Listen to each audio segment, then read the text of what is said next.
નમસ્કાર, આપ જોઈ રહ્યા છો સ્પાર્ક ટુડે ન્યૂઝ। વડોદરા શહેરના લાલબાગ બ્રિજના નીચે પાણીની ટાંકીના ગેટ પાસે રાત્રિના 2 વાગ્યાથી 2.25 કલાકે શ્રી સાઈ દ્વારકામાઈ ચેરિટેબલ ટ્રસ્ટ દ્વારા મગર માટે કોલ આવતા આ મગર 7 થી 8 ફૂટ લંબાઈનો આવી જતા ત્યાંના બ્રિજની નીચે રહેતા શ્રમિકોમાં ડરનો માહોલ સર્જાતા તેઓએ શ્રી સાઈ દ્વારકામાઈ ચેરિટેબલ ટ્રસ્ટના પ્રમુખ જયેશભાઈ પટેલને ફોન કરી જાણ કરી હતી।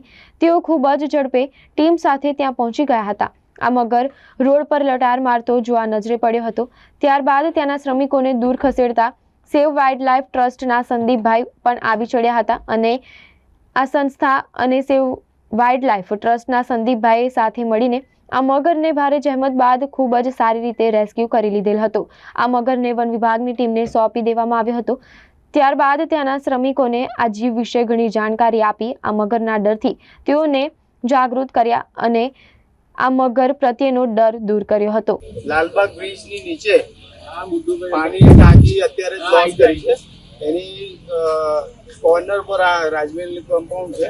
મગર મારા જે મિત્ર દીપ અહીંયાથી એમના જોબથી છૂટીને જતા એમને આ મગર દેખાયો।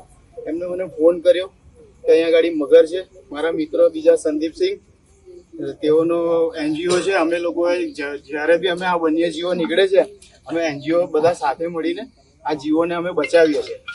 એટલે આ મગરને અત્યારે અમે લોકો બહુ સારી રીતે રેસ્ક્યુ કરી લીધો છે અને અહીંયા ગાડી જે આ બધા જે રહે છે બ્રિજની નીચે રહેનારા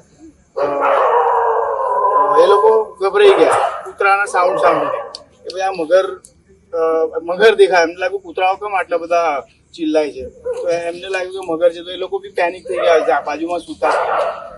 તો અમે લોકો આવીને આ મગરને બહુ સારી રીતે રેસ્ક્યુ કરી લીધો છે અને તમારા મીડિયાના માધ્યમથી અમે વારંવાર લોકોને કહીએ છીએ કે મગરો જ્યારે બી નીકળે છે તો કોઈને હાનિ કરતા નથી। મગર માટે લોકોના વિચારો જે ખોટા એ છે નહીં।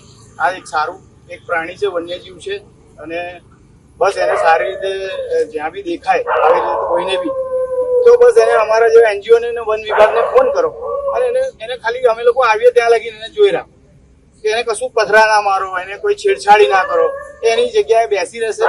અમે લોકો આવીશું, વન વિભાગ આવશે, આવીને આ મગરને સારી રીતે રેસ્ક્યુ કરીને અને એના પોતાના નિવાસસ્થાનમાં પાછો ફોરેસ્ટ ડિપાર્ટમેન્ટ રિલીઝ કરે।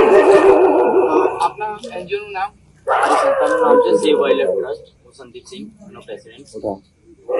મારી સંસ્થાનું છે શ્રી સાઈ દ્વારકામાઈ ચેરિટેબલ ટ્રસ્ટ અને અમે લોકો આ પૂર દરમિયાન ખૂબ જ બધાએ મળીને કામ કર્યા છે। બહુ વધારે પડતા જેટલા બી જીવો નીકળ્યા છે એમાં અમે લોકો બહુ સારી રીતે કામ કરીએ છીએ। આજે અત્યારે તમે ટાઈમ જોઈ રહ્યા છો, આ લોકો દીપભાઈએ તરત ફોન કરતા અમે લોકો એકદમ ખૂબ ઝડપે અમે લોકો 15 થી 20 મિનિટમાં આવી ગયા અને આ મગરને રોડ પર હતો, રોડ પરથી મૂવ થઈને જો કૂતરાઓ ફસતા હતા એટલે રોડ પરથી મૂવ થઈને સાઈડના કોર્નર પર આવી ગયા અને એને સારી રીતે અમે રેસ્ક્યુ કર્યું। અંદાજિત કેટલા ફૂટનો હશે આ મગર? અત્યારે લગભગ 7-8 ફૂટનો છે, 7-8 ફૂટનો છે અને કદાચ કોઈ એને જો છેડછાડી કરે તો એ તમારી પર હુમલો કરી શકે। એટલે એને આપણે છેડવાની જરૂર નથી, બસ ખાલી ધ્યાન આપો અને સારી રીતે એને રેસ્ક્યુ કરાવો એ આપણા બધાની ફરજ આવે, હે ને? તમારો ખૂબ ધન્યવાદ મીડિયા કે લોકો લગીને હવે અમારા મેસેજ પહોંચાડો।